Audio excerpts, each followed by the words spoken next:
नमस्कार साथियों, अगर आप भी UGC net set assistant professor की तैयारी कर रहे हैं तो आपके लिए ये वीडियो बहुत ज़्यादा इम्पोर्टेंट होने वाली है। तो दोस्तों, हमारी इस वीडियो में आप लास्ट तक बने रहें। हम इसमें सिर्फ फैक्ट की बात करेंगे जो एग्ज़ाम पॉइंट ऑफ व्यू से बहुत ज़्यादा इम्पोर्टेंट है। तो आइए हम अपनी वीडियो को स्टार्ट करते हैं। आज हम बात करते हैं बाल गंगाधर तिलक की।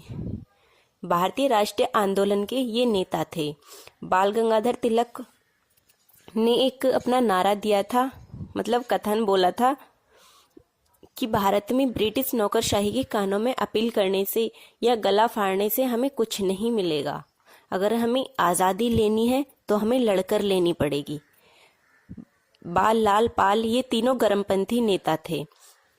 बाल गंगाधर तिलक, जिन्हें हम शॉर्ट में बीजीटी बोलते हैं, ये भारतीय स्वतंत्रता आंदोलन के पहले नेता थे।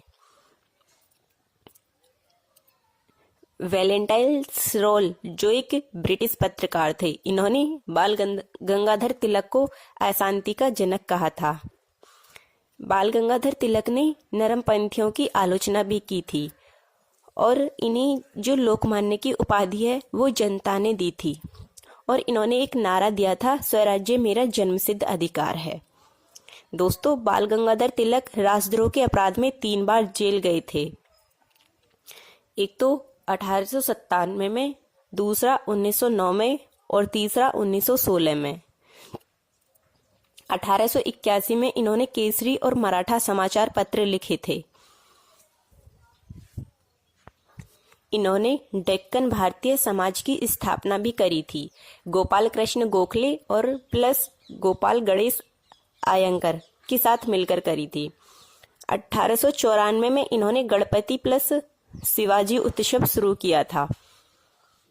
जो 1897 में जेल गए थे वो राजद्रोह के अपराध में, रैंड मर्डर केस में 18 महीने की इन्हें सजा हुई थी। 1907 में सूरत विभाजन हुआ था गरमदल प्लस नरमदल के बीच में, और ये जो थे बाल गंगाधर तिलक, ये गरमदल के नेता थे। 1905 में इन्होंने स्वदेशी आंदोलन को शुरू किया था। स्वदेशी आंदोलन का मतलब ये था कि जो ब्रिटिशर्स की वस्तुएं हैं उन्हें सब कुछ बहिष्कार कर देना चाहिए। मतलब हमें उनकी कोई भी वस्तुओं को अपनाना नहीं है, अपनी स्वदेशी चीजों को ही अपनाना है। ये 1905 में स्वदेशी आंदोलन के नाम से एक आंदोलन शुरू हुआ था। फिर दूसरे नंबर पर ये 1909 में जेल गए थे। यहाँ पर इन्हें 6 साल की सजा हुई थी। वहां से आने के बाद 1916 में होम रूल लीग शुरू किया था, एनी बेसेंट और प्लस जीएस खापेद्रे के साथ। इनकी कुछ बुक भी हैं। नंबर 1 है द ओरिजिन, ये आर्यों पर आधारित है। दूसरी थी the Arctic home in the Vedas, वेदों में जो त्रुटि को निर्धारित किया गया था, इसका एक नया तरीका स्थापित किया था इन्होंने। 1915 में गीता रहस्य लिखी थी। बाल गंगाधर तिलक ने भाषाई आधारित राज्य निर्माण की भी बात करी थी। जो बाल गंगाधर तिलक थे ये अस्थिर राष्ट्रवादी और यथार्थवादी दोनों थे। बाल गंगाधर तिलक के राष्ट्रीय शिक्षा पर क्या विचार हैं, आइए उसके बारे में हम बात करते हैं। बाल गंगाधर तिलक पश्चिमी शिक्षा के विरोधी थे। इनका कहना था कि भारतीय संस्कृति होनी चाहिए। मतलब पद्धति तो हम पश्चिम से ले सकते हैं, मतलब ब्रिटिशर्स की जो पद्धति है उसे ले सकते हैं, बट जो संस्कृति है वो भारत की होनी चाहिए, भारत के ही मूल्य होने चाहिए। फिर उन्होंने फर्ग्यूसन कॉलेज मुंबई महाराष्ट्र में स्थापित किया था। इन्होंने राष्ट्रवाद पर भी अपने विचार प्रकट किए थे। ये राष्ट्रवादी और यथार्थवादी दोनों थे।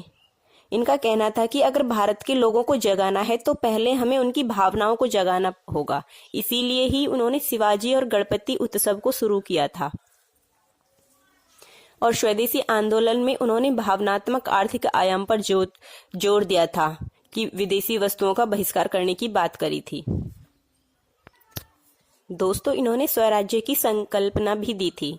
इसके 2 आयाम बताए थे, एक था राजनीतिक आयाम और दूसरा था नैतिक आयाम। राजनीतिक आयाम का जो तात्पर्य है वो होम रूल लीग से था। होम रूल लीग का मतलब था भारत की सरकार होनी चाहिए, और जो नैतिक आयाम था वो आध्यात्मिक स्वतंत्रता से। मतलब आध्यात्मिक स्वतंत्रता की प्राप्ति के लिए कर्तव्य का पालन करने के लिए आत्म नियंत्रण की प्राप्ति है। इनका कहना था कि समाज सुधार से पहले भारत की आजादी है, इसीलिए इन्होंने बाल विवाह का भी विरोध किया था। जो बाल गंगाधर तिलक थे वो विवेकानंद जी से भी प्रभावित थे और तिलक जी ने निष्क्रिय प्रतिरोध का समर्थन किया था। निष्क्रिय प्रतिरोध वो होता है कि इसमें हिंसा और अहिंसा दोनों का ही समर्थन किया जाता है स्थिति के अनुसार।